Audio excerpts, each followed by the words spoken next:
Notice. So again, thank you all for joining with us today. Now, following is the program agenda, where we will be discussing on vascular treatment as a matter of concern, even after having new medications, followed by a panel round of discussion, knowing the treatment of diabetes for the right choice, followed by another panel round of discussion, transforming diabetes outcome, making the first move right, intensive conditioning insulin therapy, as a matter of before I take followed by the agenda and begin the agenda, I will just briefly take on the right followed by another panel. So, Novo Nordisk is a leading global healthcare company that was founded in 1920 and is established with the well-based franchise to defeat diabetes and other serious chronic diseases. We do so by pioneering the scientific principles and expanding access to medicines and followed by another integrated order. Talking about the history of insulin in 1920, Charles Extend became the first researcher in the world to produce insulin extract at a Bremen University. In 1923, on a lecture in North America, US obtained permission to produce insulin in San Diego. In 1923, Novo Nordisk developed and Nordisk insulin, which was back then in 1923. Since then, the journey continued with each advancement helping overcome the limitations of earlier treatment. Each generation and flexibilities, and insulin treatments has evolved significantly since 1920, striving for the ideal of a natural insulin response. Each advancement has in some way or another overcome the limitations of the previous inefficacies. While in 1980, human insulin came where scalability was possible, followed by 2000 where analogs came into picture with flexibility and reduced weight gain, and today the NGI, which is providing convenience and simplicity with low risk of hypoglycemia. From an organizational viewpoint, Novo Nordisk is committed to improve lives of millions of people who are suffering from diabetes since more than 100 years now. And in all the three categories of basal, bolus and premix insulins, we have human insulin in the form of NPH, RHI and BHI. We have modern insulin in the form of detamil, aspartame, bias, and we have the newer generation analogs, which includes degludec, faster aspartame, co-formulation of insulin degludec and insulin aspartame. Our way forward is focused on innovation as it has always been, and raising the innovation level, expanding into other serious chronic diseases such as CKD, CVD, NASH and brain disorders, and also intensifying external innovation activities. We also have this interactive Mishti application, which is a WhatsApp chatbot service that makes diabetes care easy at the tip of your finger, where you get diabetes and insulin related information, insulin usage and storage in different languages, up to 12 different languages, diet and exercise tips, calorie and BMI calculator, and medication reminder as well. So with this, I would like to pause here, and again I would like to show you the agenda. So we'll begin with the panel round of discussion. For that, I would like to welcome Dr. P.K. Joshi sir, who will be our chair for the session. So sir is director of Nirame Hospital with more than 45 years of experience, past president of Maharashtra Association of Physicians. So we gladly welcome you to the stage, sir.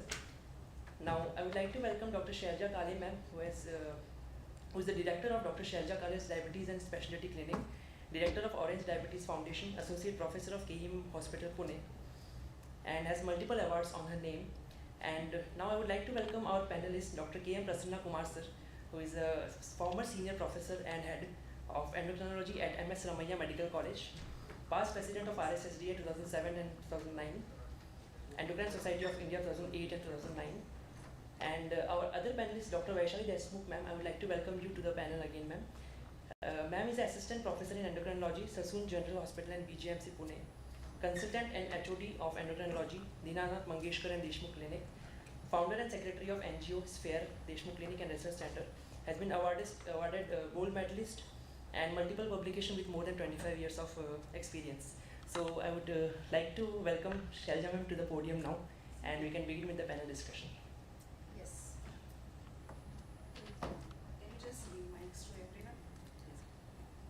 So good evening everyone here as well as all my friends who have joined online for this diabetes dilemma session, which is with Novo Nordisk today.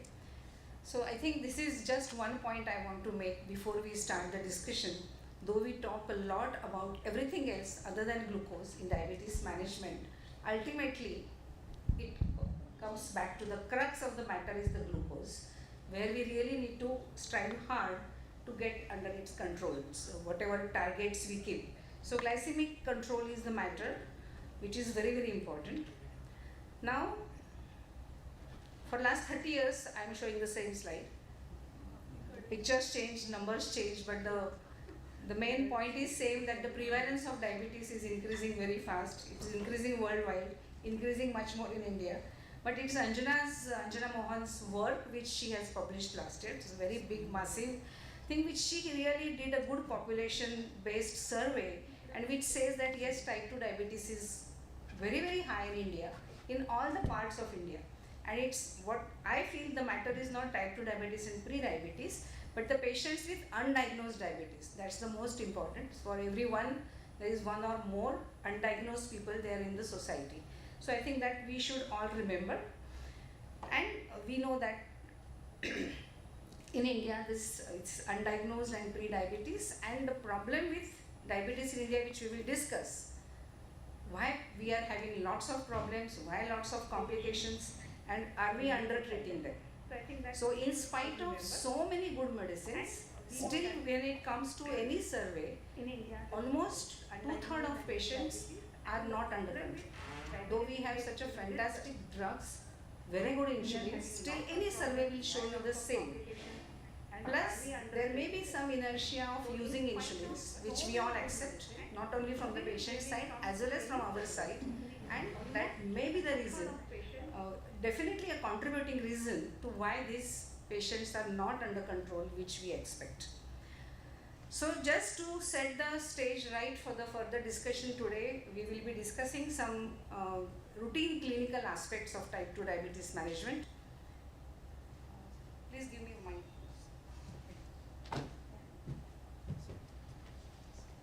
So I have with me Dr. Prasanna Kumar. Welcome here. We have learned so much from him, and the huge center in Bangalore, and how his, what I personally like is how your the team which was below you has become the most important endocrinologists and experts in India. That is very commendable, which is very rarely seen, and that's why I really personally, I think this is a very great thing when teacher can have a next generation of the experts. So, and I have learned so many things from him. Welcome Dr. Vaishali for this diabetes dilemma. Dr. P.K. Joshi, friend, and always, whenever we do some scientific session, there is a great help from me, from him, from my whatever programs. So what we are trying to do here is discuss some points. I think we all can contribute. It's not only that we are discussing. So we always say there is a typical Asian Indian phenotype. So what do you mean by that, sir? What is the most clinically relevant issues about it? Good evening, everybody. Thank you for being here and asking me to be a part of it. Everybody says we are different, Asians are different, South Asians are different, and there are many aspects of it. And if you look at it, the contribution from South India, whether Dr. Mohan, more so from Yagni, has come. We have worked with him for probably 3 decades or more than that. I told him 3 decades back that you will be left alone one day. Shailaja is also living. Who is next to you? His wife was standing behind him. Right? Always there is a Rama. What about Lakshmana? Without Lakshmana, Rama is nothing. So, research, when you see, the question was asked by his boss, continued 3 decades. Now we are the 3rd generation. We don't have a definite answer. Right? So, imagine one research question goes on for 3 decades, 4 decades, 3 generations. It is not as easy as you ask a question, tomorrow you'll get an answer. Amount of work he has done. When you come to Pune, you cannot forget Yagnik, for the simple reason, there may be people with 100, 200, or may have more than that. What have we done? We have dug 100 places 1 feet, from epidemiology to genetics and all. But Dr. Yagnik has dug in the same place 100 feet. If not petrol, you will get water also. You will not get anything. That is the important thing, how in research you should identify one field. Diabetes is so huge, endocrinology is so huge. His question is very relevant, and that is very true. Indians are such what they are there. Many things you may say may be hypothetical or proved. Diet, exercise. If we take diet, we are probably the most carbohydrate eating people like any Asian country. Exercise, we are the laziest group in this world also, including doctors. They are the prime suspect. Tell me how many of you got up today 6 o'clock, went to gym, went for a walk, I'm too busy, I am too rich, I am too powerful, all sorts of nonsense. That is how we see lack of exercise and maybe overeating. And it is a change of economics also. Yasa Anjana says, when my boss Ahuja started way back in 1965, 1.5% in rural, 2.5% in cities. You might have also read Dr. Ahuja's this one. Today 14%, 18%, even more than that. And for the last 10 years, that pre-diabetes has exceeded diabetes. 101 million diabetic, 113 pre-diabetes waiting to get converted. That means there is a good soil. And again, depending on what Dr. Yagnik has said, whether in pregnancy or after that, why did not population get it? It's a poor country, impoverished country. They said it's a rich country inhabited by poor people. Today it is rich country inhabited by poor people. Yes. Opposite of it is happening. Why?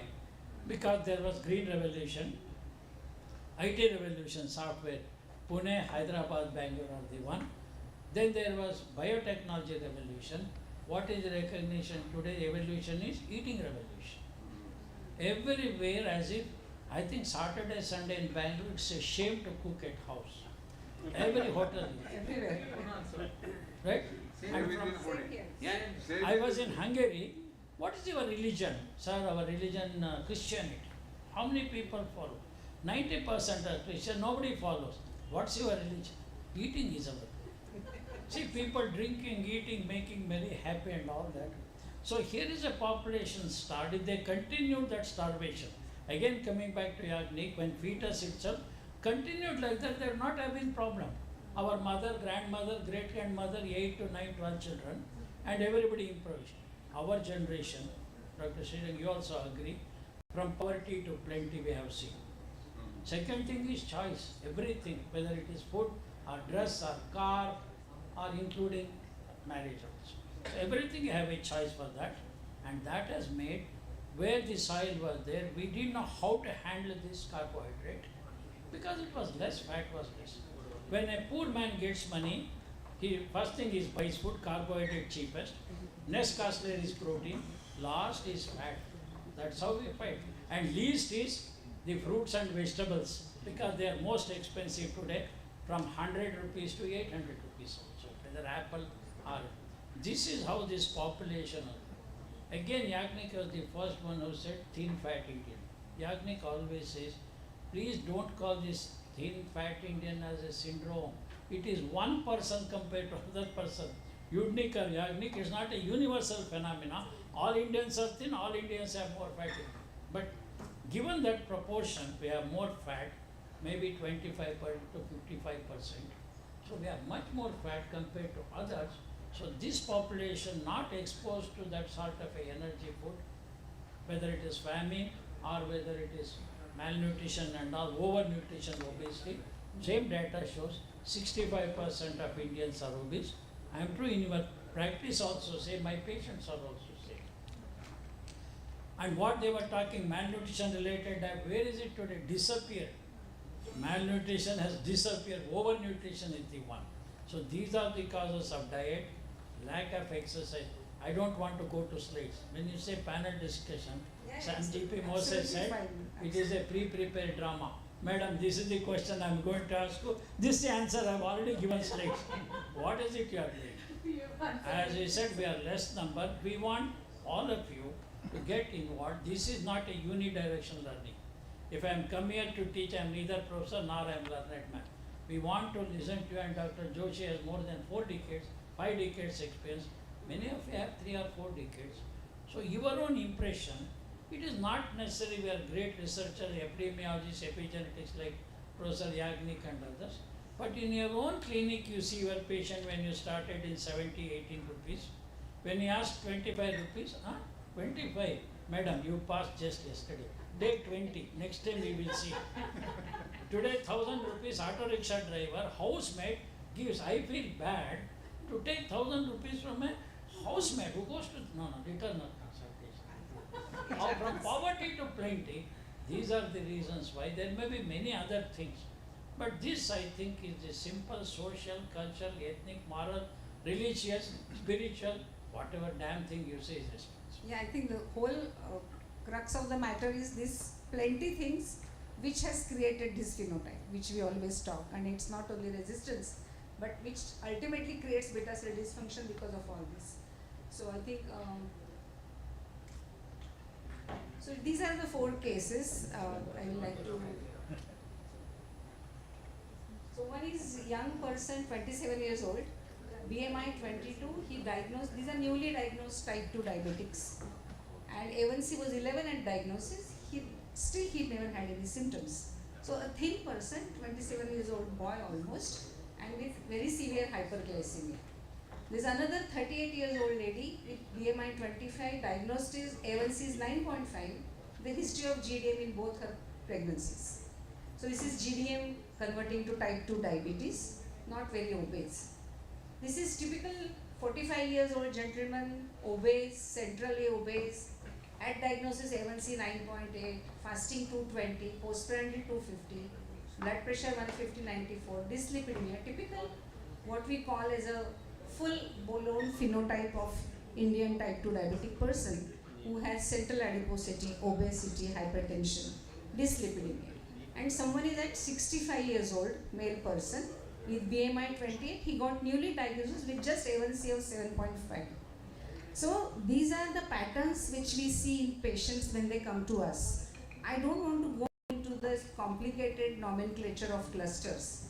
I don't want anyone to mention that, but what I want Vaishali to ask you, does this make any difference? I think these are 2 things: obesity, central adiposity, A1C at diagnosis, and age at onset. At what age my patient is getting diagnosed type 2 diabetes should ring some bells.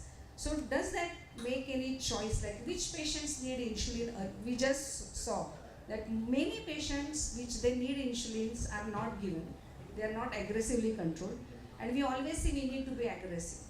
So we can't be aggressive for this gentleman. He is fine. So will you please, I just have some, since young, thin, severe hyperglycemia, is GAD negative. So it's not LADA. He's middle-aged, as I said. He's GDM, DM, and sorry. So will you please say how the clinical decisions make difference? Typical Indian phenotype we say, but everyone is not same. So can you just have your own opinions? Before I answer your question, I thought I'd talk about you, sir, because I just happened to remember 20 years ago, my first trial with JSK which I was doing, and sir was addressing the crowd. I was a learner in the crowd. The first trial in my life, I've learned from him, and it's a pleasure, sir, and honor to be here with you today. I wouldn't have dreamt anything better than this for today. So it's a pleasure to be with our father figure, you can say, in endocrinology, and it's my privilege, sir. Okay, so coming back to your question now. So the concerns which sir has raised in terms of the causation of diabetes, one major factor which we are working on is early life stressors.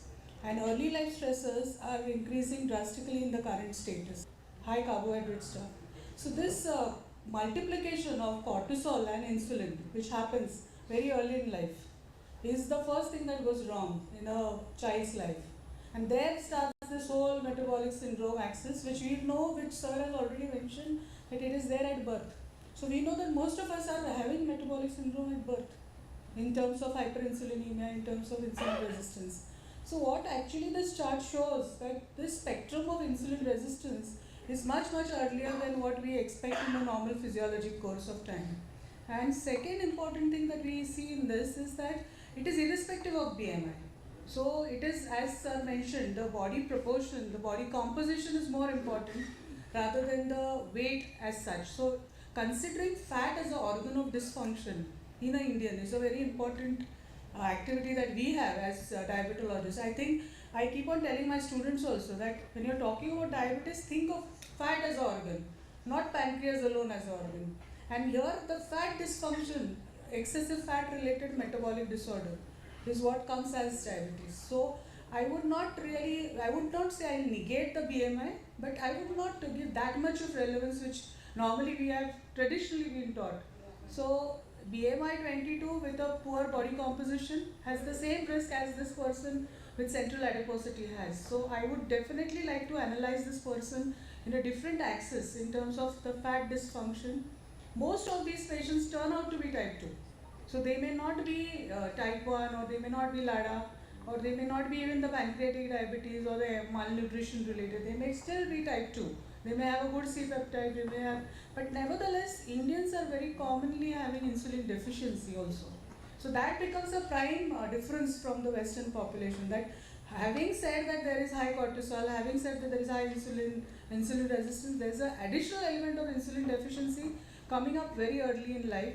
That is probably, as we said, genetic anticipation and epigenetics playing role in having this dysfunction over generations. And we see that in anticipation. We see that the grandmother has it at 60, the son would have it at 50, then the granddaughter would have it at 30 or 40. So this is what I think. I'm seeing a lot of kids with 6 to 8 years of age having type 2 diabetes. They're not very grossly obese.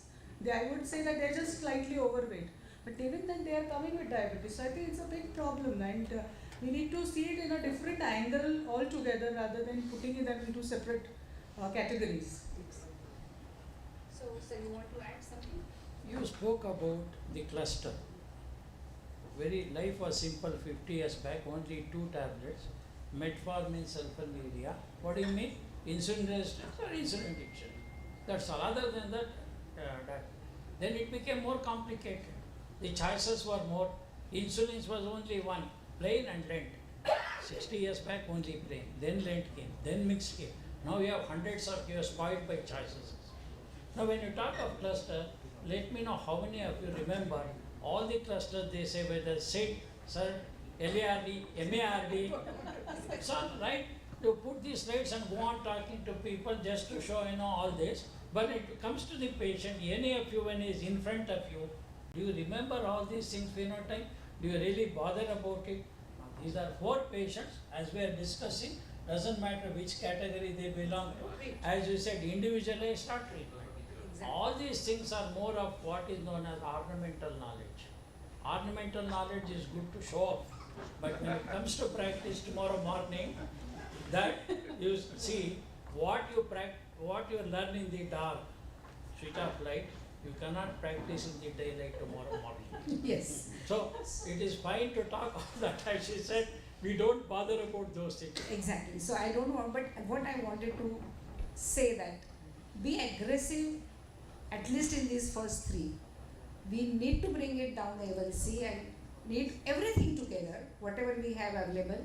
As we said, so many new medications are there, and there is some difference. You can't just see that these use early insulin if required, like these first 2 cases. And there's one more point I want to make here is that there is a very rapid progression in Indian type 2 diabetic persons. So especially because all the guidelines, all the research, what we see is mainly on the Western. Now we have lots of data from India.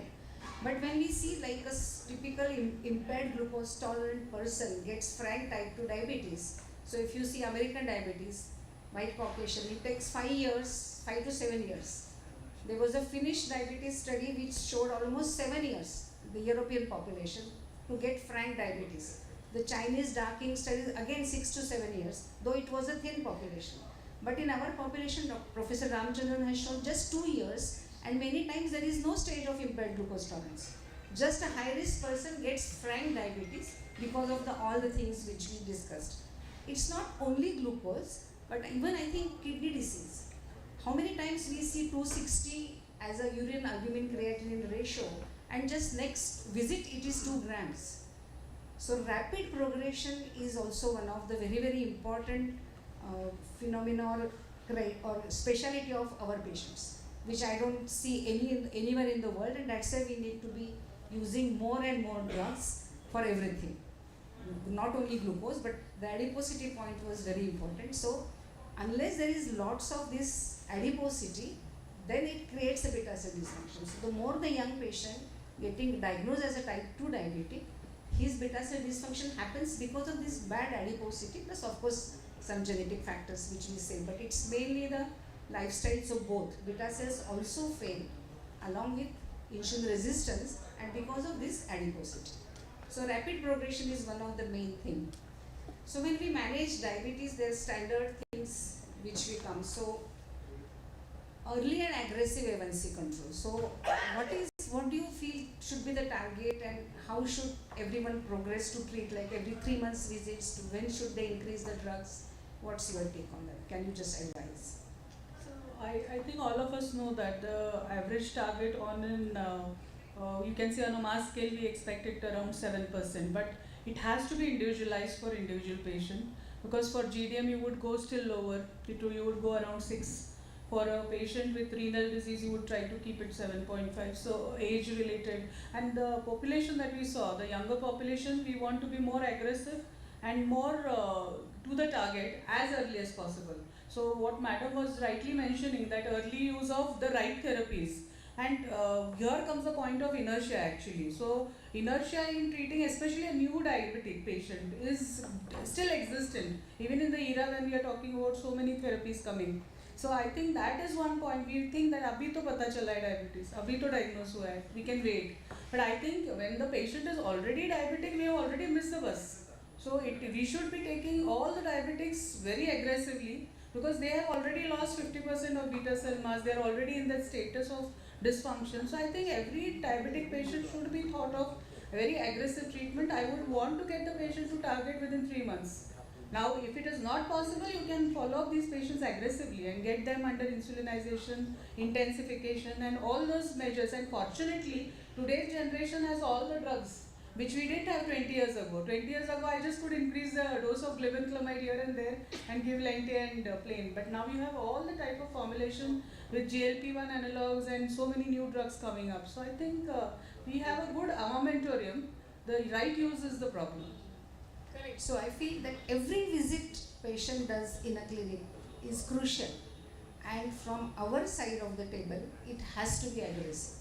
Whatever you feel, the patient is hell and hearty, doing trekking, he is fit, but he will disappear, go outside India, work, come back after 2 years, and still it worsens. So as Vaishali said, already 50% beta cell mass is not there, and then you are increasing the problem by exponential increase by not treating it at the right time.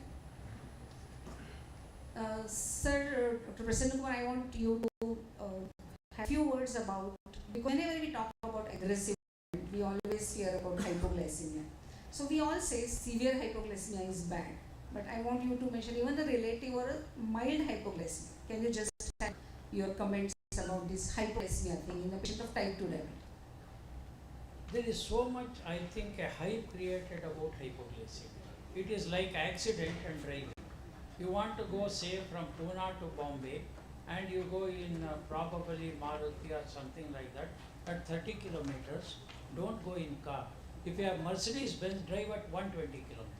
When you are driving at that speed, the chances of accidents are more common. When you, as she said, aggressive, if you are aggressive treating with sulfonylurea or whether it is insulin, which is the drug which causes maximum hypoglycemia? Insulin. Then you will say none of us should do insulin. And people talk about sulfonylurea, we have used 4 decades. Have you ever started any patient on insulin without starting sulfonylurea in this hall? Westerner thinks as if it's a sin you are using sulfonylurea. Just like you say hypertension, resistant hypertension is 3 drugs, one of them should be diuretic.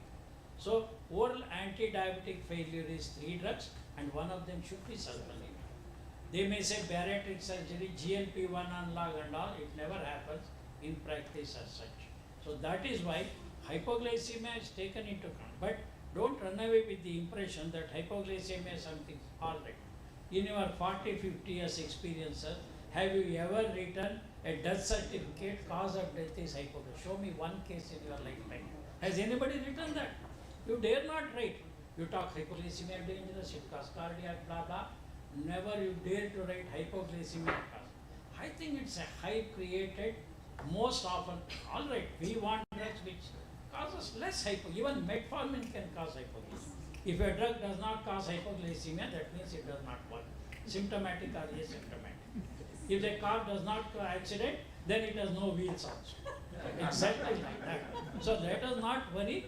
What you have done 40 years is still correct. You don't have to hype this hypoglycemia. Yes, we take drugs which are less likely. Basal insulin, less likely. And all others like metformin, gliptin, agot, SGLT2 inhibitor, GLP-1 analogs have at least hypoglycemia compared to others. But Your mind should not be always, sir, don't give me insulin. I am alone. I can't hypoglycemia. This is what old ladies say. Then you will never start insulin. Keep it, but don't be overcautious. Yes. So Vaishali, we just said sulfonylurea and insulin are like basics, and we all use it. So there is a lot of weight gain discussion with these two kind of drugs. So just have yours. I'll add the same in terms of weight gain also. There's a hype about it because I think diabetes management involves so many things around weight and fat also. So if you are forgetting the weight and the fat management, then you are likely to get more weight gain. So basically, I agree that the side effect is in relation to a gain in fat due to well-being, due to glycemic control, due to anabolic effect of insulin. But the lifestyle therapy, the additional therapies that you give along with it, it's to counteract this balance. So I don't think this should be hyped that much. And I really, as Sir said, we have not filled in DCs because of hypo. I have not withdrawn drugs because of weight gain. So except for glitazones, I can vouch by that glitazones I have withdrawn because of weight gain or edema. But I've never withdrawn sulfonylurea or insulin because of weight gain. So it's just a hype when they discuss about SUs and insulin about the weight gain. So we all should remember about it. There is a lot of discussion about glycemic variability, and I think it's a topic everyone uses. So I'm not going into the details of it, but you always see such pictures, and we used to call it brittle diabetes. And there used to be one of the patient like whose glucose is too much fluctuations, too much, like severe hypo and then 500. So like they start behaving like type 1 patients. And I think it just says that this patient need to be taken care of more, because all the trials have shown that it correlates with mortality. I am saying real brittle diabetes with severe kind of fluctuations, but little bit things what we need is good, but there are lots of things now that we need to keep these fluctuations in control. So there are studies in type 1, I am not going into the detail, but it is a rescue study in type 1 patients on insulin pump, which first time discussion started in 2019, and in just 5 years it's like everywhere, and now also in type 2 patients. So you should know it started from here, and it showed that more the fluctuations, more the microvascular complications. And there was some very good study, very good analysis, which showed a relations with retinopathy and microalbuminuria. But again, it came duration of diabetes and the age. So actually, the glucometric showed relationship with microvascular complications, nephropathy and retinopathy. But what it concludes is A1C and diabetes duration are the most important independent risk factors for chronic complications. So we don't talk about glycemic variability. These two things are more important, A1C and the diabetes duration. And many, I think, the risk engines which we use to calculate the risk do not take into diabetes duration into account, which is so much important factor whenever you deal with any patients. And of course, then time in range is associated with so many things. So this is true because repeated fluctuations will have high circulatory inflammatory cytokines, endothelial dysfunction, oxidative stress. It accelerates atherosclerosis. So hyperglycemia with lipotoxicity and this bad adiposity will accelerate the atherosclerosis and overall the vascular risk. And that's why we need to control this, not only the A1C but also the peaks. So my question is, I will go to the next slide, about HbA1c. So we take it as a gold standard. But Vaishali, can you just tell us that sometimes it shows very low, like 4, and you know the glucoses are high. Sometimes the A1C is very high, but the glucoses are under control. So the abnormal, when should we look for abnormal hemoglobin molecules? And we say standard 3 months, but so many times in practice we do serial A1Cs, which are just 4 weeks apart. In pregnancy, it can be done every week also. So how can we use this A1C in a good way if I don't want to use continuous glucose monitoring? How can I do serial A1Cs? Can one of you comment on that? Which help everyone in clinical practice. See, most of the guidelines say at least 2 HbA1c per year. If you look at RBC life, you think 120 days. That's why they say 3 months. All RBCs are not born today, all of them do not die after 1 month. So actually it shows 2 months count.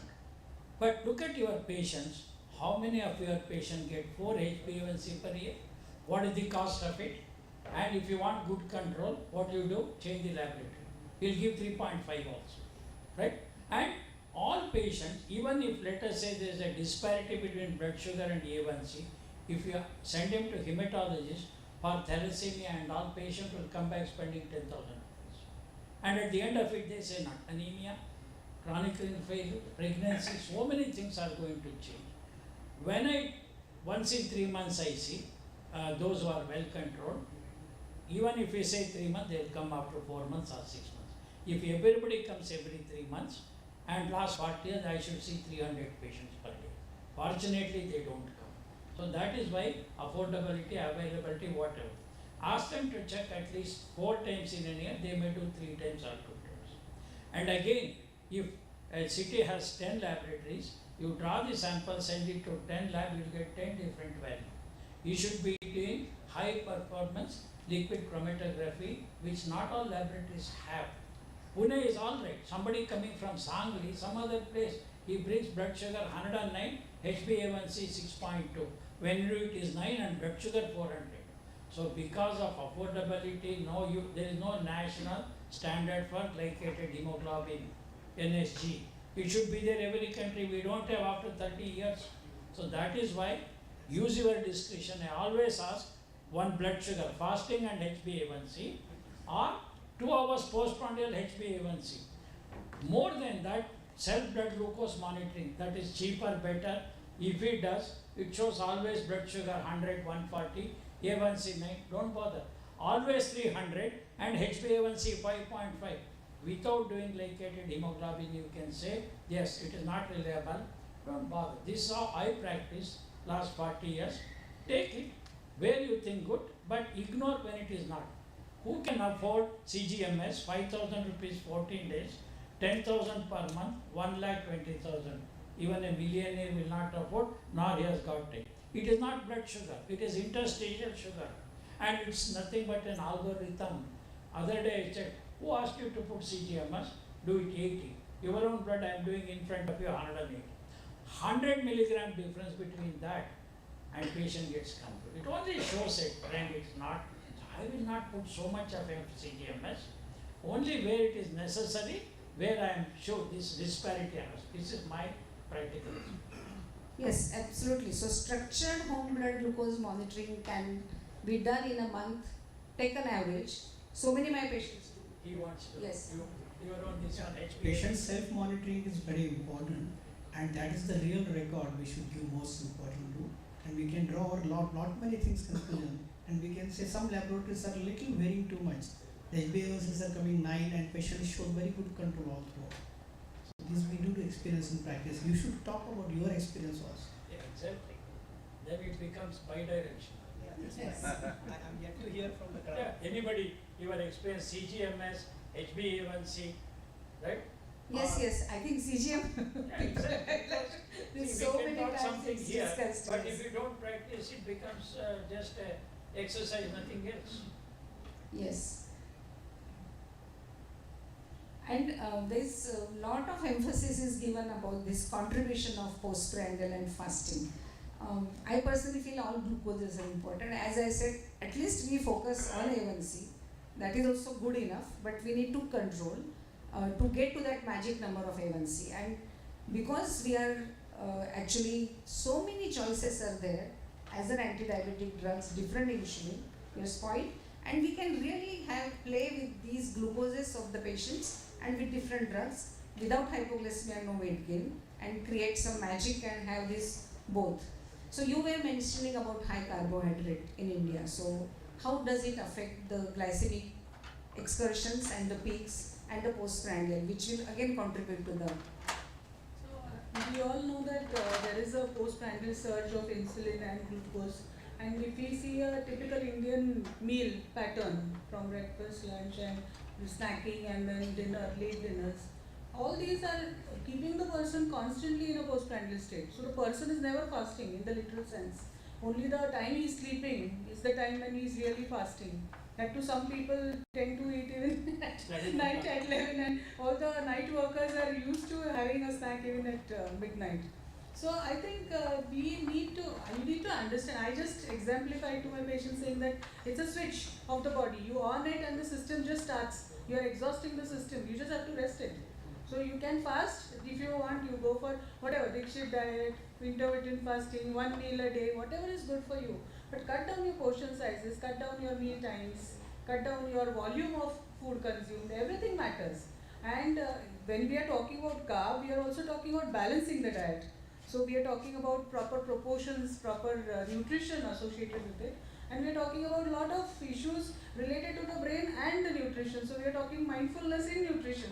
So how much mindfully you are eating and doing things, that is a second aspect to all this. Nowadays we don't see mindful eating at all. You'll see people I see in the restaurants also people are on the phone and eating. So hardly there is any concept of mindful eating.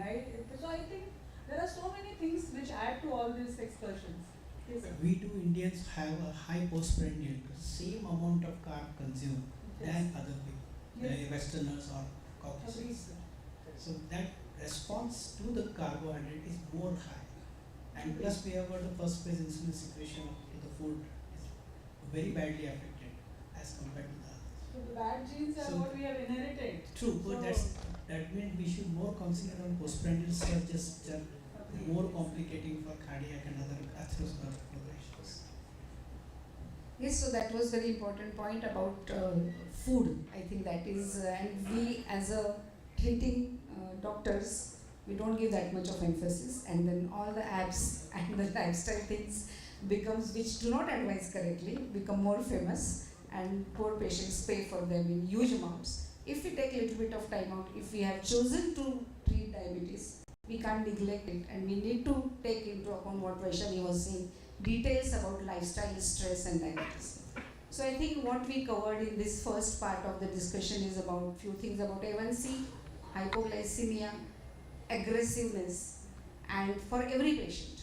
And whatever should have some insight that this patient is responding better to this combination or insulin or OH. That should be have some kind of in your mind after 2-3 visits, so that we will not keep on treating the same medication by increasing maybe sulfonylurea when patients are not responding, and then may need insulin early, or maybe you need to add SGLT2 inhibitor right in the beginning at diagnosis also so many times. So we need to play with all these medicines and get to that magic A1C, as well as prevent all the problems which are listed in the slides along with complications.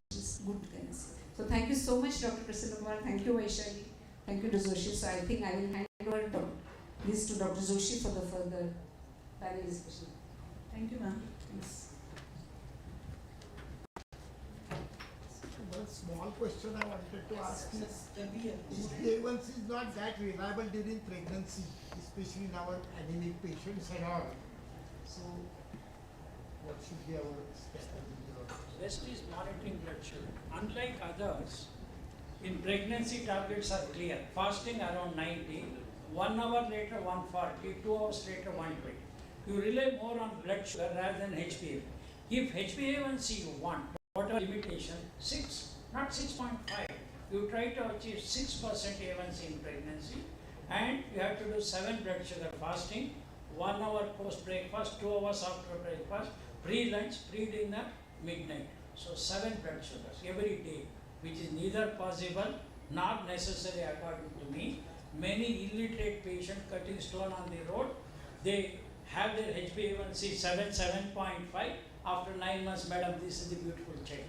So again, people are trying to overdo things in pregnancy. We have also managed 40 years back, and do you think all these things were there?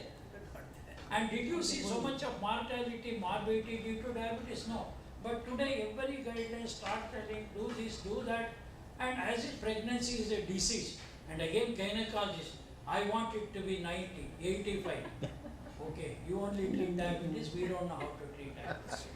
Dentist says, I want blood sugar to be 80. Sir, I will put 80. When you take out the tooth, you will be unconscious hypoglycemia.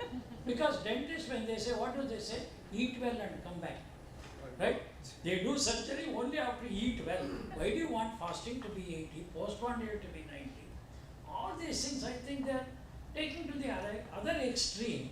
It's all right. We know all of you have managed 30, 40 years. and don't try to see that every year guidelines has to change and if the evidence data is seen, how that 8 guidelines have different 8 targets. I don't understand. But sir, there is a lot of fetal medicine experts in Pune, and so they will put their comment at the end of the sonography, end of fetal medicine report, and put all the blame on that A1C and glucose. So it's better we are ready with our answers. So I invite Dr. Shrirang Godbole. Madam, the Yes, way you please. expect standardization in lab tests, is there any standardization in glucometers and glucose strips? Because a person's blood sugar reading on 2 different glucometers can vary by 50 to 90 at the same time. Your comment.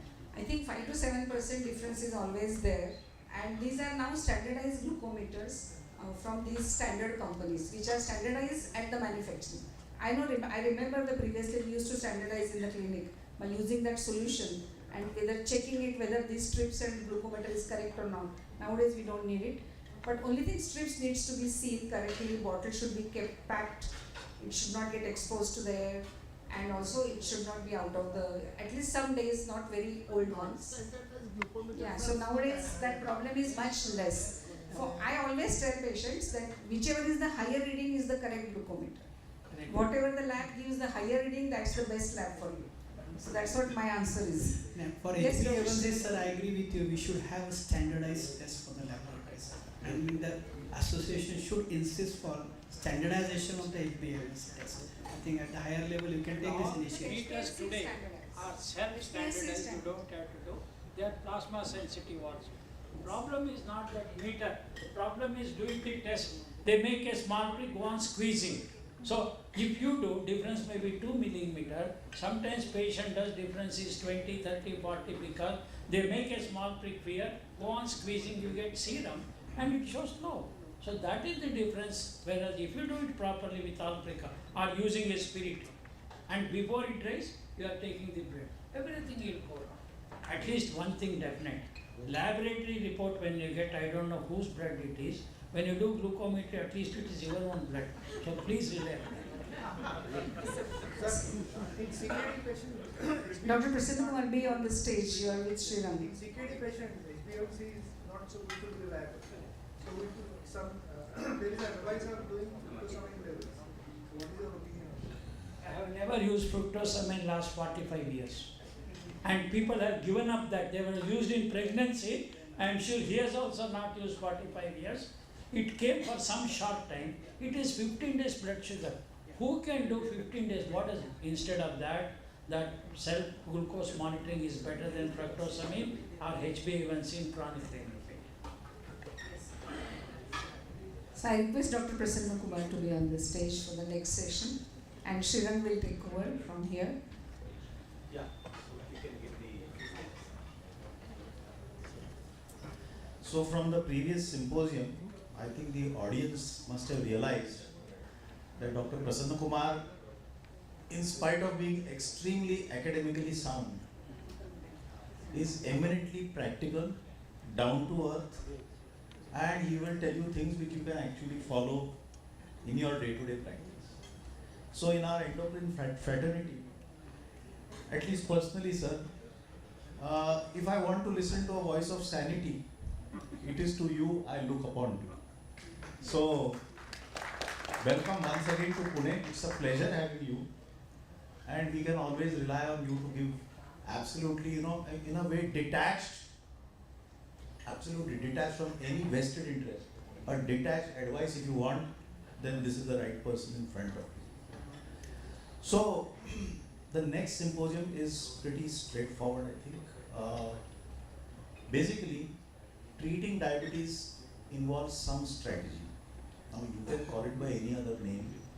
You can think of yourself being on a chessboard, or you can think of any other metaphor to describe that strategy. But essentially, making the right moves, because much was said about aggressive control. So obviously, you need a strategy, and that strategy has to be something which the patient can accept, which is very important.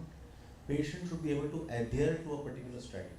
Because you might, theoretically, plan a big strategy, but if the patient is not going to follow, I don't see what's the point in writing a prescription if the patient can't follow. So patient satisfaction and adherence is extremely important. So let us see. So very often, what you do first, how you actually transform your philosophy of management of diabetes to the patient, I think is very important. If you and the patient are not on the same page, then the patient is not going to follow your advice. So you must explain to the patient why you are planning a certain strategy, what relevance it has, what advantages in the short and long term this patient will have when you start the first move. So I think the first consultation, I think, sir, is extremely important, because that is the time you outline your treatment strategy and the significance of the disease and the long-term management. So it's the first move, very important. The first meeting between you and the patient is extremely important, and sometimes at least I take even 40 minutes, even sometimes more than that. And I think anything short of that, a 10-minute first consultation, I think it's an injustice to the patient and even to yourself as a doctor. So you said that we are spoiled for choices. When, sir, we started practice, we had short-acting insulin, we had Lente, and later on we had NPH. Now we have basal insulin, you have prandial insulins, you have rapid-acting analogs, you have pre-mixed, you have co-formulations and all those things. Now, let us say you want to initiate a patient on insulin. What is basically your philosophy? How do you make a choice? Because we have several guidelines, many of them Western. So, do you rely on guidelines? Do you rely on patient profile? What is it that influences your choice of the first insulin that you might prescribe? Thank you, Shrirang. You said guidelines. How many of you have seen ICMR guidelines? Nobody. I was there for both one type 2 Ramchandran did. I asked Ramchandran, why are you doing it? Sir, ICMR given 13 lakhs, that's why we are doing it. When I asked for a copy, sir, we had a guidelines printed, we have no money to circulate that. So, don't bother about guidelines. Guidelines are guidelines, they are not a rule. If you don't follow the guidelines, will you be hanged? No. If same evidence, why 25 guidelines in the world have 25 different things? ACE says less than 6.5, ADA says 7, RSD says 7.5 is also alright. All of you read the same book. Then you can say 8 is also alright. And only 40% of guidelines have level A evidence RCT. 60% do not have RCT, meta-analysis, and it may be personal experience, and it may not be level A, B, C, some of them G. What is G level evidence? Gut feeling. That's all works at the end of the day when patient is there. So when you have to start insulin, there are two situations. Forget type 1, everybody has to be. There is a type 2 diabetes, as Dr. Shailaja Kale said, whether 28-year young boy or 70-year-old man, both of them have to start. One is newly detected diabetes, HbA1c more than 10, he says insulin. Not necessary. Even 11 also, the OHA works. Patient says, my marja hongi, insulin nahi le lungi. You will say, get out? No. Put sulfonylurea metformin after 3 months, 7.2, from 11 to 7.2. This is the truth. Right? Second is, he has used 1 drug, 2 drugs, 3 drugs, and then HbA1c 7.5 or more, you start insulin. All the guidelines everywhere says 3 drugs. There is no guidelines in the world more than 3 drugs, because after 3 drugs it is useless. Tell me honestly, including him and me, have we not used 4 OHA? Of course, yeah. Have we not used 5 OHA? Talking is different, practice is different. Don't feel bad if you have done 4 drugs. You are right. Isn't it? Because patient pressure, whatever it is, you say, all right, try. And your good luck or bad luck, from 8 it comes to 7. I told you, sir, give me 1 more tablet. No guidelines has told in the world 4 and 5. Many doctors, endocrinologists are also using 5 or 8. This is the truth. You don't have to feel bad. So this is not written any guidelines, no textbook. Guidelines are not Quran, Bhagavad Gita, Bible. Okay? So you can follow whatever that. So when a newly detected diabetic patient comes, 11, 12, whatever it is, I tell him, you buy 1 disposable pen, take one pen. You have 3-4 choices, I'm not talking that. And this pen has 300 units. By the time it is over, I will increase the tablet. You will be definitely you are stopping, sir. Here. Definitely I am stopping. Don't buy permanent pen, disposable. Patient is happy. One pen, one dose. At the end of 1 month, he is off that. You start metformin and vildagliptin or SGLT2 or sulfate, whatever damn thing. At the end of 1 month, 4 times blood test, he is very happy. Other extreme is already 3rd, 4th, 5th, HbA1c 2 times, not once. 2 times more than 7.5. Even 2 visits before that, I think next time I may start. Don't stay today. I think next time you need insulin. Sir, give me one more chance. Again, next time it comes one more chance, 7.5 becomes 8.5. I told you last time, okay, sir, take. If you tell me 1 dose, 1 pen, 1 injection. If it is 3 doses, I am going to another doctor. So that is how it starts. The choice are pre-mix, basal insulin co-formulation. There is one more. What is it? GLP-1 analog plus you have also got basal insulin. So now you have got 4 choices. All 4 are different. You cannot compare orange, apple, pomegranate. All are different. What is the choice? Your choice and patient choice. Patient says, whatever it is, I don't want hypoglycemia. Basal insulin is still the best. You want both fasting and postprandial to control, you have premix or you have to use the co-formulation. Then 1 dose, 1 pen, it is only co-formulation. If you start premix, you have invariably 2 doses, and definitely hypoglycemia will be more when you use co-formulation or even premix. Data may show different. Every company when they do, they will produce data which suits them also. You have to use your own common sense and see which is good. Patient is obese and you want to start basal insulin. As well start with anything, you have got GLP-1 unlock, he will not even know. Though he takes basal insulin with the GLP-1 receptor unlock, he takes 1 month, fasting comes down, weight also comes down, patient is very high. So you have a choice depending on availability, affordability, acceptability, adaptability, you can choose whichever you want. Tell him this is the cost. Sir, if it is 2,000 rupees, sorry, I cannot afford, fine. Patient says cost is not a factor. Anything you say, you are my doctor, sir, you choose the best, I don't bother about cost. That is how take all this. I feel it is something like discussing with patient. He said 40 minutes. If I spend 10 minutes, not that I cannot treat, I have done more mistakes. Patient is also unhappy. Who asked you to see 40 patients? There are some doctors seeing 30 patients morning, 30 patients afternoon, 30 patients in the night.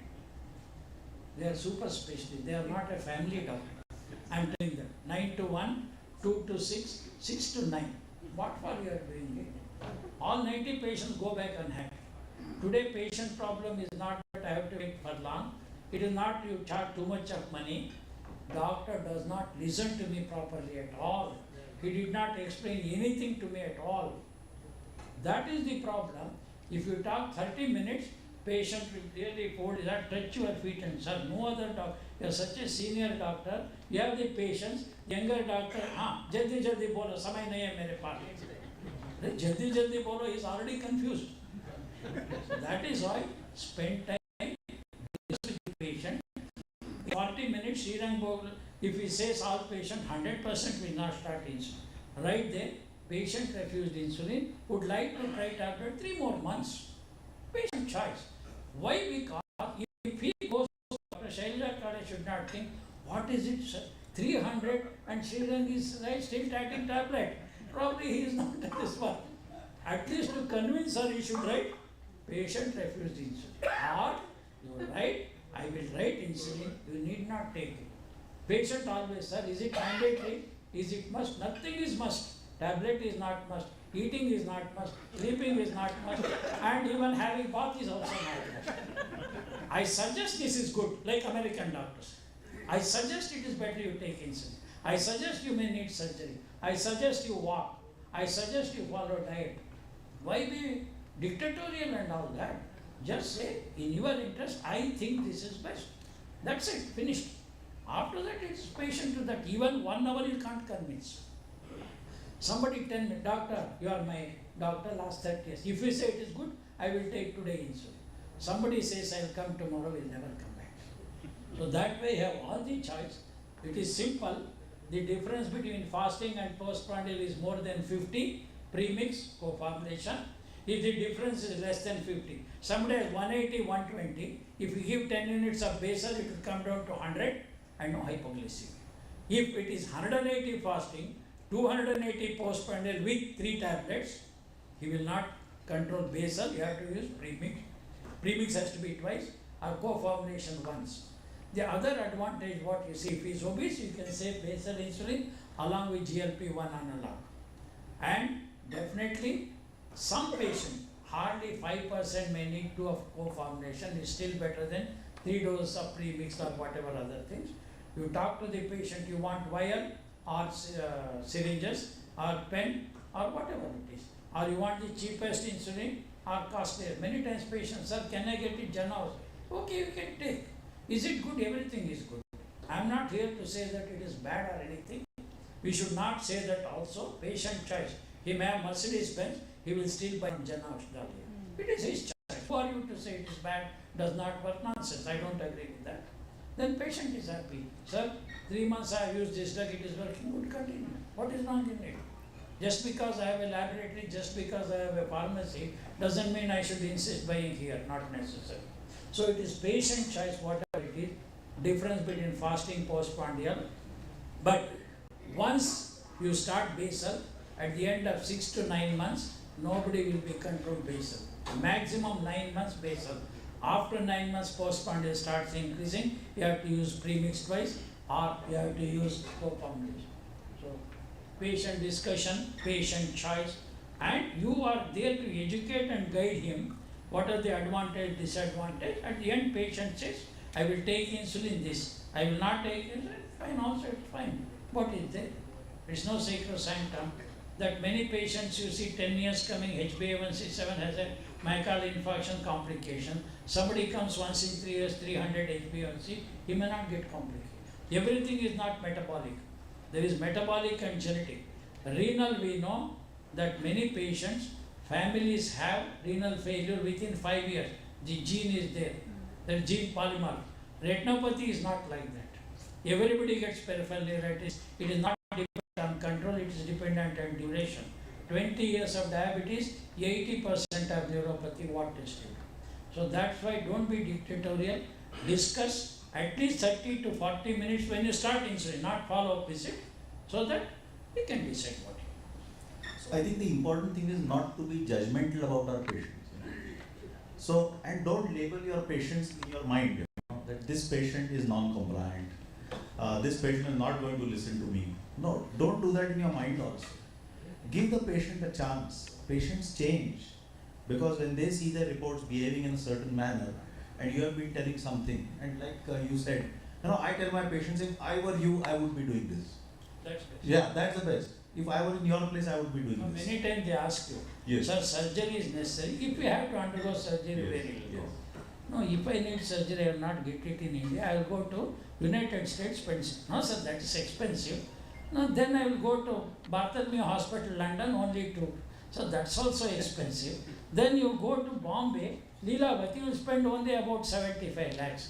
No, sir, tell me here in Pune where starts from United States. His question is, if you need this surgery, where will you get? Never say Pune. I go to America only. Sloan Catering only. Then he comes down to local hospital and where he can get it from. See, patients are also very tricky. They have taught me more than what my teachers have taught and textbooks have taught. Right? What I learned in All India Institute, maybe 35 years back, 10%. 90% is what is happening today. I mean, between me and you, I hope there is nobody from All India Institute. So I'm there. Yes, I learned there how not to treat patient, how not to talk to the patient. That I learned very well being a That I agree. how to be rude and arrogant. Selfish. Yes, I learned. Somebody, my friend from America, M Prasanna, there is no future here. Go back to Bangalore. Make a patient-friendly hospital. Research will come later on. Name and fame will come on. Don't listen to all these data. This is only training ground. It is very true also. You are also from there, you know that when 7,000 to 14,000 people come to see you has to be, Yes. and people in Safdarjung also may not go there. So don't feel bad, we are doing much better from all these so-called big institutes. Now you spoke about pre-mix or co-formulation. Would you like to dilate upon this? I mean, what difference it makes? I mean, Yes, first thing is I said pre-mix is the one where you see NPH is there. So it's only 12 hours, you have to give twice. When co-formulation is a long-acting 24 to 36 hours and it controls fasting as well as postponing. Let us say HbA1c 11 to 8, basal insulin controls, but from 8 to 6.5, you need definitely basal will not work. You bring down to 8, but 8 to 7, you have to use a drug which is co-formulation. Again, you see that premix is cheaper, co-formulations are expensive. Many times you start with co-formulation, sir, I can't afford this, then you may change over to premix also. But first time he takes one dose, at the end of 1 month, I think it's not controlled. Will you take second dose? He may take second dose of co-formulation, or he may go back to premix twice a day, patient choice again. now do you also use pre-mix thrice a day? Yes. One of the common things is, by and large, we are talking about postprandial glucose. So you use 50-50 in the morning, 30-70 in the night. So fasting well controlled, 30-70 dose is fixed. Pre-lunch is there, well controlled, fasting 120, pre-lunch 130, so pre-dinner is increasing. Start with 6 units of 50-50 before lunch. So 16 units before breakfast, 8 units before lunch 50-50, 10 units of 30-70 in the night. There is nothing wrong. Nobody says you should not use it. I have done it, that 50-50 before breakfast, before lunch, 30-70 in the night, because low sugar does not occur. If that is your worry, so still that is good enough. So by and large it wouldn't cause hypoglycemia. Very less. Very less. See, if the patient is educated about hypoglycemia, it is just like you have a seat belt, you don't have to worry. You don't wear helmet, you don't have seat belt, then accident can be fatal. If I tell you what is the speed, you should go 80 kilometers. Wear a seat belt not only back and front. If you know all these consequences, buy a car which has got this EPS. Like that. If you don't know anything about hypoglycemia and what are the symptoms, educate. In fact, I remember 50 years back they were admitting hospital, give them insulin, so they get hypoglycemia in the hospital, suffer. Of course, today it's all outdated, but we were saying 40 years back to educate insulin and get hypoglycemia. At least educate patient know how. And in the last, I have not admitted any patient last 16 years, including type 1 diabetics, unless they are in severe ketosis. Correct. Because if the patient is on glycoside and all that, if the patient or other drugs, basal insulin, smaller doses, I have not seen any of my type 2 diabetes admitted to hospital for hypoglycemia. Forget death, not even that has happened. They may say, doctor, it was 63, I reduced 4 units, I'm all right. That's how it is. Now you said by and large a basal would probably work for 6 or 9 months, and after that you would need to intensify. So when you decide to intensify, would you continue the basal and add a single bolus, or would you use a premix or a co-formulation? What is your view on basal plus? When you say basal plus 1 plus, 2 plus, 3 plus, how many of your patients will take 4 doses? Taking 1 is difficult. That's why I change over to premix if he cannot afford, or if he can afford, I change over to co-formulation. 1 or 2 months co-form, and in your clinic what do you do? Fasting and postprandial. How many patients do pre-lunch, pre-dinner? If he is fasting 100, postprandial 160 is happy. Right? He is not checking pre-lunch, pre-dinner, post-lunch, post-dinner, midnight. So he is happy to see 100 and 140, so he can get away with it. But in spite of co-formulation, fasting is 100, pre-lunch is 110, and you cannot increase further, or fasting is 180, pre-lunch is 120, reduce the co-formulation, start with 4 units before dinner. That will not only control fasting, and also post-dinner. Co-formulation, I was not convinced about co-formulation twice a day. Now I have many patients co-formulation twice a day, that is better than co-formulation once a day, that is even better than basal bolus dose. I have few patients who are on pump. For some reason pump did not work 400, stop pump, they are on co-formulation twice a day, type 1 diabetes. Though you are not supposed to beautifully control. If at all they need one more short acting before lunch. So 2 co-formulation, 1 short acting throughout the day first has to be. Now, do you think, you say you do not use twice a day co-formulation. Apparently there's a study, I mean, as you said, there can be studies to suit any conclusion. But is there any merit in saying that instead of a basal bolus, many patients may not be willing to take basal bolus. So rather than subjecting them to 4 times a day insulin, do you think a twice a day co-formulation would be useful? Initially I was not convinced, now I am convinced after 10 years. Right. I have lot of patients taking co-formulation because if you use 20-24 units before breakfast, you hardly need 6 to 12 units before breakfast. And that will control post-dinner. That's right. So whereas this will not control. So that way, yes, twice a day, all these studies, personal experiences, twice a day, co-formulation is better than once a day. Once a day will never control that. And patient taking basal plus 3 is extremely difficult. That's only for type 1 diabetes. Basal bolus is type 1 from clinic. But 95% of patients can be managed with premix, basal, OAD or co-formulation twice a day. I have never used twice a day, which is not at all necessary co-formulation, unlike premix. Now, premix, you mentioned that it's actually a protaminated insulin, basically. So it's actually intermediate acting insulin. And at least when I was a student, I learned that too much of protamination, it can actually convert that short acting into a sort of a protaminated insulin. So does it really make a difference whether you're using a protaminated insulin in the form of a pre-mixed insulin or an insulin that's a co-formulation where you have 2 separate sort of insulins coexisting, so to say, independently of each other and not influencing the pharmacokinetics of the other? Does it make a difference, that so-called short? When we started, it was taking the short acting plus lente in same syringe. They said take short acting first, then long acting if it goes to the top. That was a favorite question in the Viva. If you don't answer, you will fail. Which one you will drop first? Now from there today technology has changed because premix was not there. Now in the premix they are physically, chemically very, very stable. So such a change will not occur with the premix with a pH 7.4. In co-formulation technology is totally different. The release of short acting, long acting is so different and pH is still 7.4.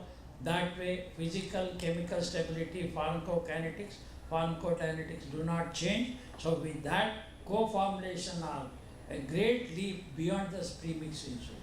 If you see that premixed insulin are not so commonly used in many countries, but because of cost, convenience and all that, still people use premix.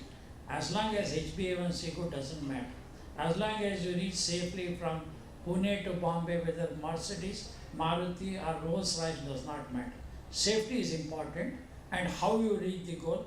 Even if you go fastest half an hour early or 20 minutes late, what difference does it make? Same thing here also true.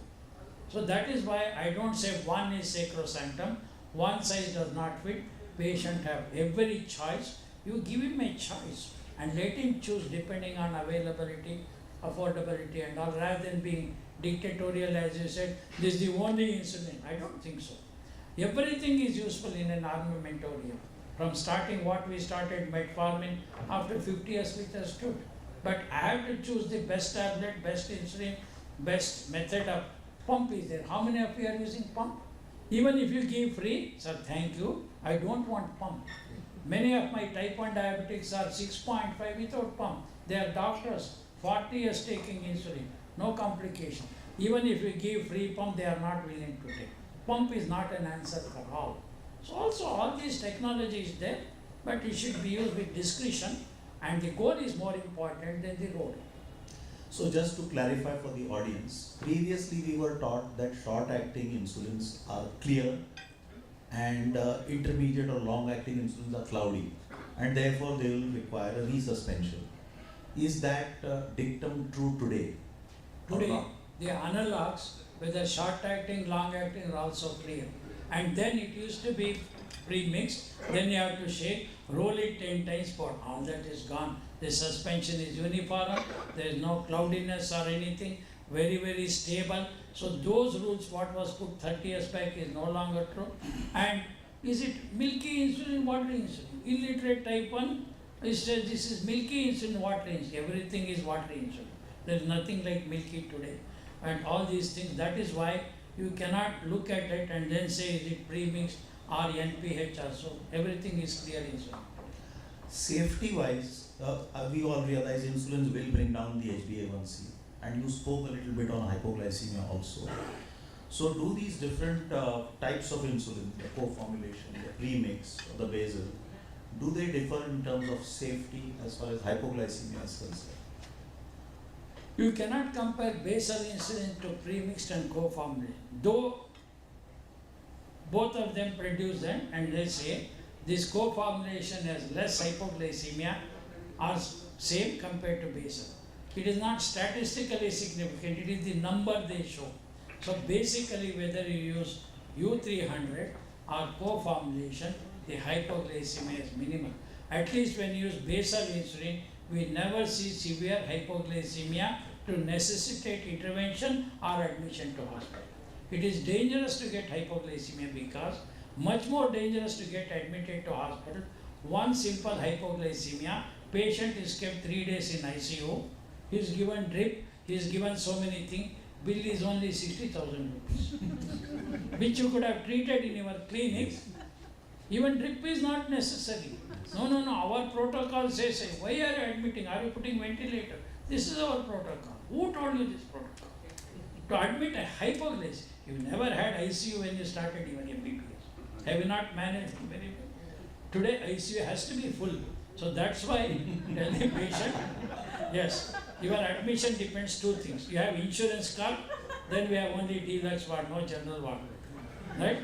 And ICU there are beds, then we will fill that bed. Not what you need or anything. I mean, this is what the culture is. We all got our MBBS, BSc from government hospitals. We learned our medicine. People used to say, you learn medicine at the cost of urchins. And you start practicing rich people, whatever it is. Unfortunately, this is true. So my aim is, nobody gets admitted to hospital. My patients, I have not admitted 15 years. After LS Ramaya, if you are getting admitted, please be treated by that young doctor. When you are walking, talking, healthy, without support, then I will see. This is this one, because I feel guilty and waste of time going 1 hour to hospital, going 6th floor and seeing 2 minutes, 2 units become 4 units and come back. And what do you ask patient? You had breakfast, you had insulin, fine. And sign there morning and evening in a special ward, Bangalore, 3,000 rupees per visit. You want that? You want to practice that sort of a medicine today? Fortunately, we are born in poverty and now in plenty. So that is why my aim is to see patient never gets admitted to hospital for complications or diabetes. And if all of us die in the house, I'll be grateful to God. I don't want to die in the hospitals. This is true for everybody, because the agony that you undergo, the torture you undergo with all that, and when we are past that stage, I read Living Well, don't put me on ventilator, no dialysis, I am happy going. Nirayasam maranam bina dainena jeevitam. That is what is necessary for most of us beyond 60 or 70. So that's why educate the patient. Why should I take? Is it mandatory? Yes, sir. What happens if you don't take? You may get admitted to hospital. Today I spent 2,000 rupees for all the test treatment. You will spend lakhs of rupees if you are admitted to hospital. That the language of money will go and impress, and you will never be the same once you are getting admitted to hospital and come out. So once you tell him, I am preventing complication, I am preventing hospitalization. If you tell that, they will be compliant to tablet, diet, exercise, insulin, he will accept. So that's how I tell the patient economics of each complication, each admission to hospital, and your baseline goes down. So we have to impress upon him the good control, whether insulin, tablet, any damn thing, good compliance, diet, exercise. I tell them, if all of us lose 5 kg, you are going to live 5 years. 5 years of weight loss will extend your life, 5 years. Today anti-obesity drug is $400 million. 2030 will be $2 trillion, half of Indian economy. 20 companies are working on it. Once you get Manjiro, weight loss is 20 to 25 kg. Bariatric surgery will be history only. How many patients any of you have sent for bariatric surgery for diabetic? I have not sent 20 years. And people who do severe diet exercise have lost 21 kg in 4 months. Severe diet. Today I saw one pediatric director of a hospital, I photograph in Kannada paper, Dr. So and so, I have lost 25 kg and my diabetes is remission, not what you call cure or damn thing. I am off all the drug, off it. Very good. How many people have the motivation? You may say diet, exercise, but they don't have motivation. It will not translate into action. You spoke about admission to ICUs and the hospital policy. Just to share an interesting personal experience. Some 30 years back, I went for an interview to a major hospital. So they asked me, how many patients will you admit a month? So I said, if a patient of mine gets admitted, I consider it my defeat. they never gave me the attachment. Definitely. I will get another doctor who is willing to admit 30 cases in a month. Thank you. Shrirang, you can say bye. I answered this. I said, it's my defeat. Because endocrinology, diabetes, where is the need for admission? Is it you may see 30 patients, even if you search, you cannot get one patient get. When I saw 40 years back, 10 beds, 9 beds for diabetic foot gangrene. Today I don't see anybody with foot except small neuropathic ulcer. Because the preventive care, shoes and checking up is so good, I have not seen gangrene 15 years, I have not seen an amputation 15 years. Patients come with a small ulcer, doctor, go there, offloading, control diabetes, and then within 6 weeks it heals, or if not do the skin transplant, finished. Those cases of what you were seeing, even in early days to dressing for 6 weeks, 8 weeks, horrible gangrene ulcer, I have not seen 15 years. That's all history. And that is because of good food care everywhere. Now this regarding patient adherence, I just touched upon it. Patients in Bangalore have a very busy lifestyle. Also probably in Pune also, or the IT crowd, So sometimes they miss out on the insulin dose, the timings and all. So with these newer insulins, the co-formulations, the second generation basal insulins, supposedly having a window period, so offering flexibility to the patient in terms of timing. How important do you think is that from the patient point of view? You said lazy person, busy person. Busy person have all the time in the world. Lazy person will not have time for anything. Diet, exercise, food, everything. So if I have to get a hard work, I will give it to a lazy person. He will find a easy method of doing a hard work. He knows how to do it without putting effort. So there are only two types, those who are very compliant, those who are not. My friend last 20 years had kidney transplant today good.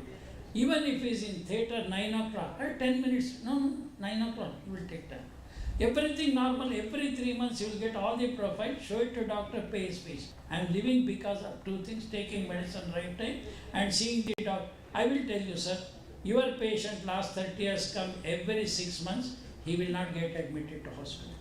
Just coming and seeing you, whether you check BP, diabetes, any damn thing. Tell me how many of your patients, 20, 30 years coming. I have a type 1 diabetics, 1981, first patient. Now it is 43 years, married, children, grandchildren, no neuropathy, nephropathy, retinopathy, never admitted to hospital, type 1 diabetic. So compliant with that. So that is what I feel. Your question about timing, the advantage of these basal insulin, unlike NPH 12 hours, they have 24 to 36 hours. I am supposed to take insulin every day morning after breakfast. I can take it in the evening. So there is a window of nearly 12 hours. Even if you skip one day dose, nothing will happen. The cumulative effect will be there. What is known as shoulder effect. So that is how you don't have to worry. Advantage of this basal or co-formulation is, if you miss one dose, nothing will happen. If you take short-acting premix, you miss one night dose, next day morning 240. That's the disadvantage of premix or others. So that window period apparently does matter, certainly in a subset of patients. I think we had a great discussion, sir. we discussed about different insulins, which you might choose when you decide to initiate a patient on insulin. The whole process of initiation, I think you went through that as well. The safety, the convenience, the flexibility. There are so many aspects to insulin treatment that simply giving a prescription of insulin is not enough. Actually, it's not enough for any drug. You have to explain the adverse effects of a drug. And in insulin more so, you have to be very careful and spend some time when you prescribe insulin. Thank you once again, sir, for being a part of this symposium. We enjoyed, I think, every part of it. Thank you, sir.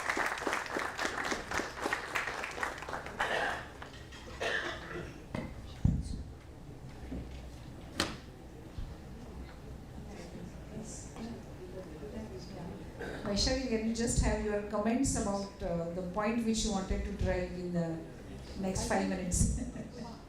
Also, I have some questions online from people who are attending the online. I will take those questions. Yes. So I think you've heard the practical wisdom, pearls of wisdom from sir. I don't think there's any point in discussing science after you heard from the father figure in endocrinology telling you, and it was nostalgic, sir. I should say it was nostalgic listening to his words of wisdom and so much of practicality to diabetes management. And I'm fortunate to be his student sometime in my life so that some things I could take into practice, and I'm thankful to you, sir, for that. And so I think instead of me talking, are there any questions for sir? Because this is an opportunity you should not miss to ask him questions. All the youngsters, all the people, so please, we can have some questions for you if there are any. Sir, please be on the stage. All of us, they can ask. Yeah, that's fine. I can just do the comment. So Or yeah, comments, criticism, anything, not necessarily questions. You can comment, you can criticize also. Not that whatever he says gospel truth. I'm sure somebody must be having some practical difficulties or their own experiences which they would like to share. Anything? What about fiasco? Yes. So what about fiasco, sir? Fast aspart. See, there are two things. One is fiasp, another is limchil. That is fast aspart, another is fast lyspro. Both of them are more useful in patients who have a sudden, what we are discussing, hypospart. And they are most important in type 1 diabetes. If they can afford, I ask them, instead of usual, the human regular insulin, fast insulin analog. That is better. When you see 1 hour, 2 hours, which used to go to 250 or 300, when you change over to the fast act, it is better. And now the cost of fast act is less than even aspart. So that is why they are happy to do it. And children, other advantage is 3-year-old child, mother gives 6 units, child refuses to eat or vomit, she gets panic. So these fast act insulin, you give food, whether they eat poha or idli, after 5 minutes give insulin, still 2 hours control is good. You can give this insulin elderly or children after food within 10 minutes rather than before food. These are the advantages of fast acting insulin analog. You may later on have super fast acting. You want some insulin to work within 1 hour and disappear from the body, that is much better. Or let us say next year you will have inhaled insulin. So you have just before breakfast, snack, lunch, evening snack and dinner 5 times like a puff you can take, which starts acting in 5 to 10 minutes, disappears in 40 minutes. So that is to peak. And now we are going to get in future insulin patches. So have a patch, 1 milligram, 1 milligram, 1 milligram like that, 4 times a day, your postprandial will be much better. So that is why from long acting to very short acting insulin, inhaled insulin, or even the patches are going to come, which will be quickly absorbed, quickly disappears from the body, which will be very useful for a person. No meal, no insulin. That's all. No meal, no puff or no patch. In fact, last month, Narayan Murthy said my HbA1c 5.9 after 40 years of diabetes in Bangalore. He said I am on patches 4 times a day. He can afford. None of our patients can afford getting from Bangalore. As sir said, it's true, but when we are not sure that person will eat immediately, like some pregnant lady, she sees food and she vomits. So if she has taken insulin, she can land in hypoglycemia.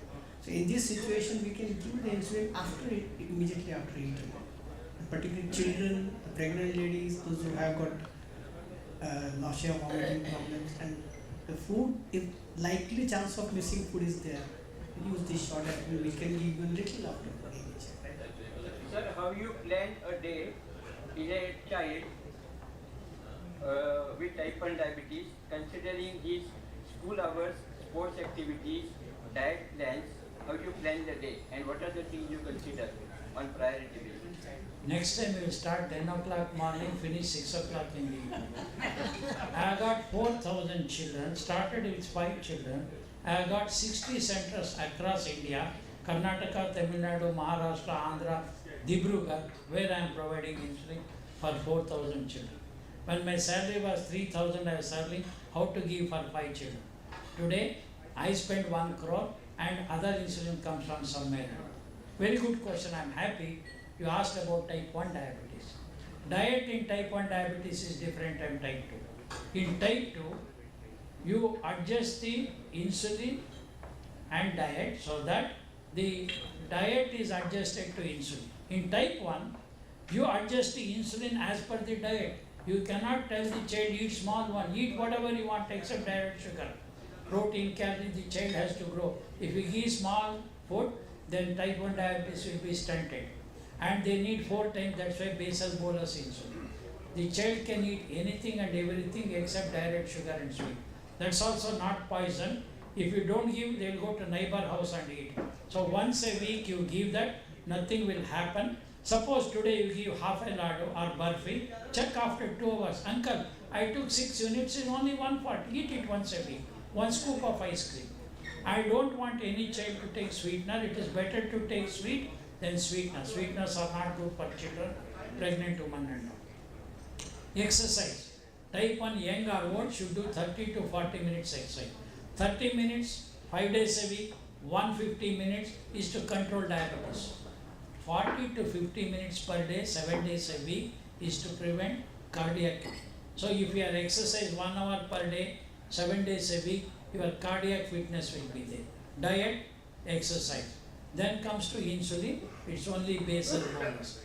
How frequently to monitor? As frequently as possible. So all my children, 4,000, I supply meter and strips. Meter and strips are like mirror. If you don't look at mirror, then your face will not be clean. Looking at mirror is useless unless you do makeup also. So how frequently you make up, it's better. Many times children bring, very good, 90, 110, 120, thank you. Do 1 blood sugar, 400. HbA1c 10. Why are you writing? Sir, you have scolded me, that is why I have written 100. With all that free insulin, they try to cheat. So ask them when they come every time to check blood sugar in front of you. Ask them to take insulin in front of you. They will say, I am taking 15, they may be taking 3 and vice versa also. One child was getting admitted frequently. I said, go and get admitted. They found out. When she is supposed to take 1 unit, she was taking 10 units. But she wrote there 1 unit. Purposefully to threaten the parents. Every child is a problem.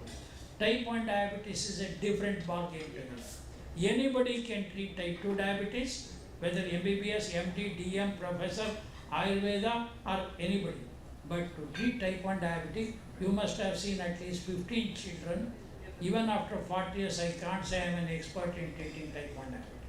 That's totally different ball game altogether. And as you said, things are very, very, as Dr. Mohan, he said, Prasanna, I have failed. I cannot control all my type 1 diabetics. Some patients you do whatever it is, 300 to 30. Some patient, always 2 years their HbA1c is 6.4. So there are type A, type B, type C. I don't want to go into that. A poor control with no hypoglycemia, good control with hypoglycemia. So 3 or 4 different clinical subtypes of type 1 diabetes. Each one is different. And it's still after 40 years, every day it's a learning exercise. There is a race going on between 2 people. One is stem cell therapy, other is islet cell transplant.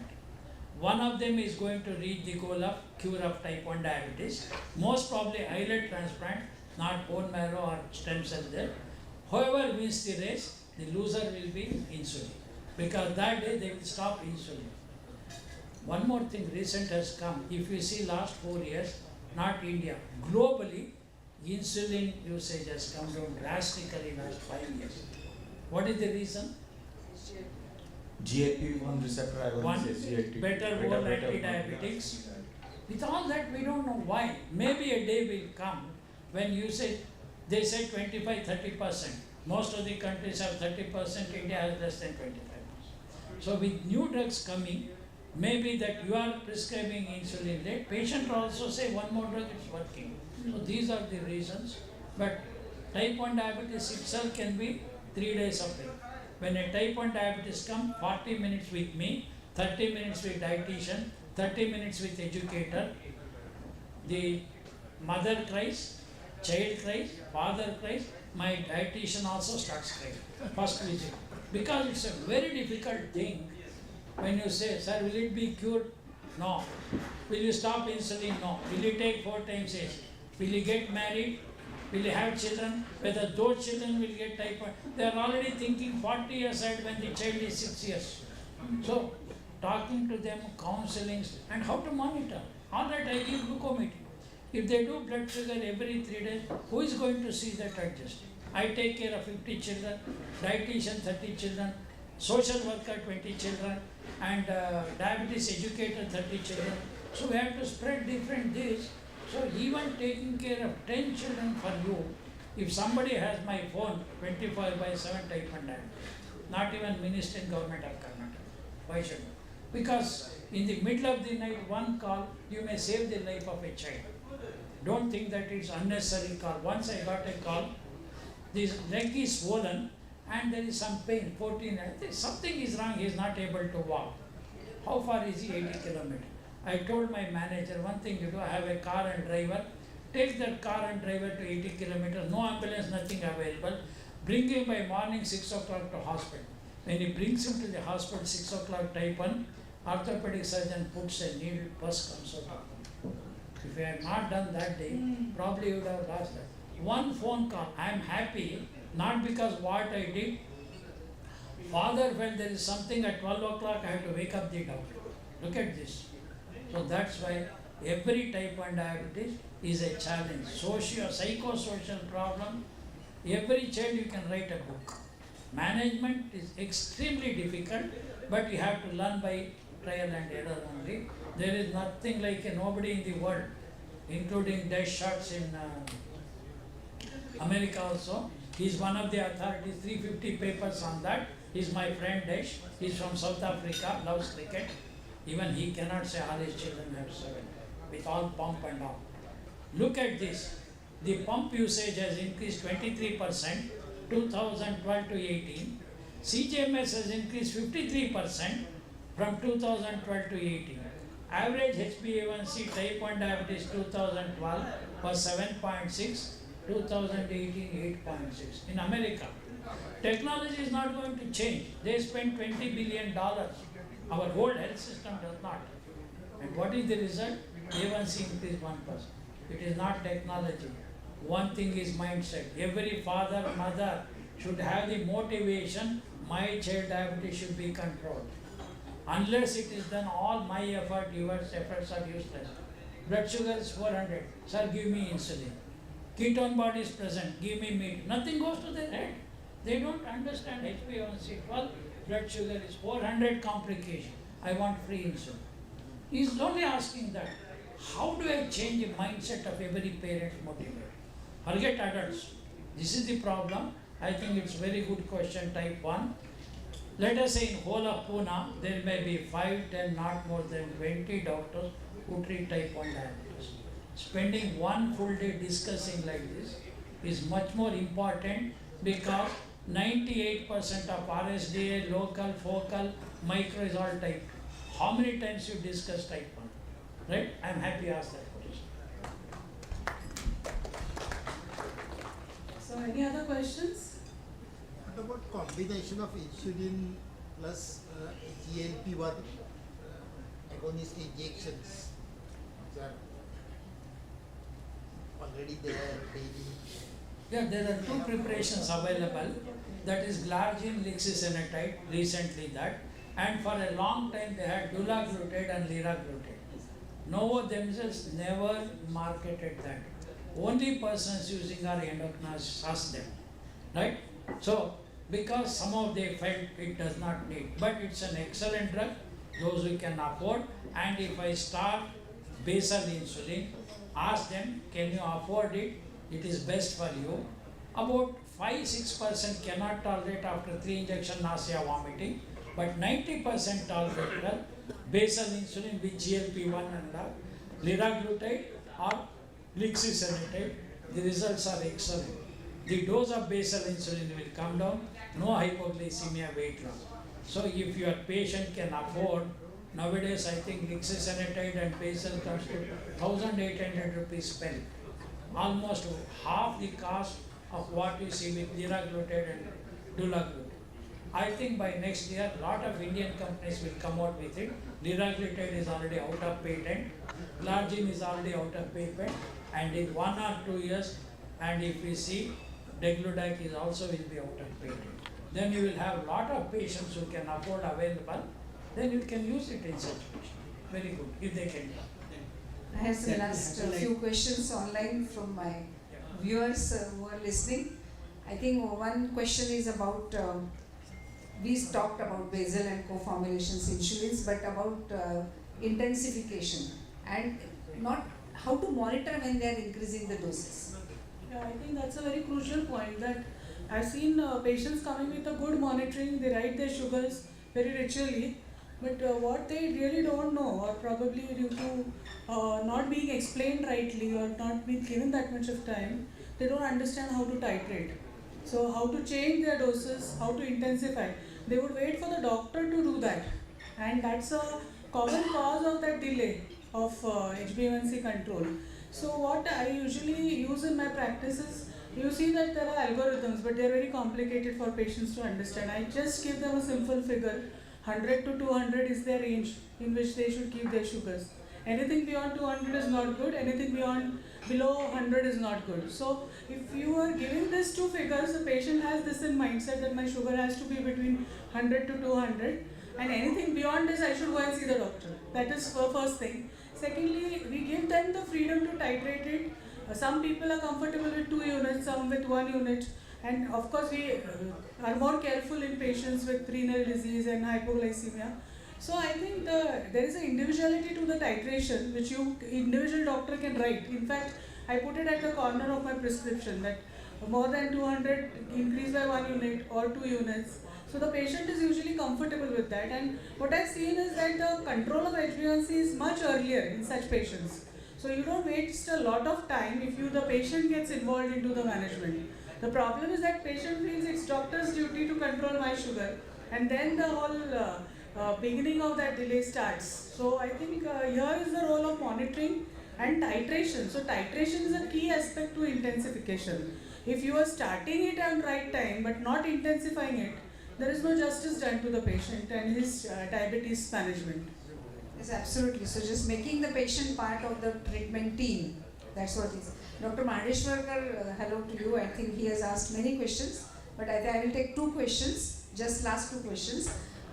He is asking, is there is different planning, or what can you do to preserve beta cells, and how can I plan my treatment so that I can prevent long-term dysfunction of beta cells? So I don't think much can be done. I think beta cells in a diabetic patient are programmed to die. Okay, die earlier. There's little one can do, except that if you're overweight or obese and you lose weight, then whatever insulin is being produced by those failing beta cells will work better. But beyond that, to halt the death of beta cells, I think to some extent it's only proved in animals with some agents. I don't think we have human studies which say that you can actually halt the death of beta cells. You can probably make the insulin work better in certain situations. That's all. I think weight loss in obese or adipose patient is. That's not going to halt. That's not going to halt the death of the beta cells. It will make the insulin work better. ABCD, all these drugs, they claim that it increases beta cells, So, but as you said, there is no evidence. human being, because you cannot measure beta cell mass. There is no non-invasive method. Animals it can do. Yeah. But animal to human being is different. And have you done 8 different regime? I start X, Y, Z, alpha, beta, theta, that your beta cell working. No such study is done, no such study can be done It's now. not possible to That's do why in- everybody, SGLT2, gliptin, metformin, including insulin, right? Our drug will preserve the beta cell. But good control preserves beta cell lysis. So I think we discussed any boiling questions. There are some questions, but I think I will answer online by typing them to them. So let's conclude. So thank you so much. Thank you. Thank you. Vaishali. Yes, Thank you, Shaila, for conducting this with such great religiosity. Great step. and I just want to thank each one of you for taking out your time. Some small gifts. Whatever is the age, I think one feels happy with the gifts. Yes.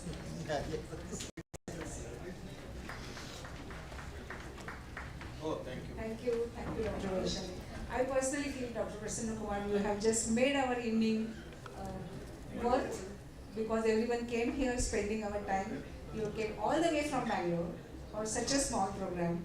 Thank you so much. I think everyone with the wisdom which he has. Just mention 2 persons. I know the whole team's effort is there, but I will ask Aslam to have something on behalf for all of your team. I think a very good work. I think these young boys will go ahead. And Nilesh is here. Anyway, if he's here, he can come ahead. So thank you. It's a good teamwork, and I think please enjoy the whatever remaining evening. Thank you.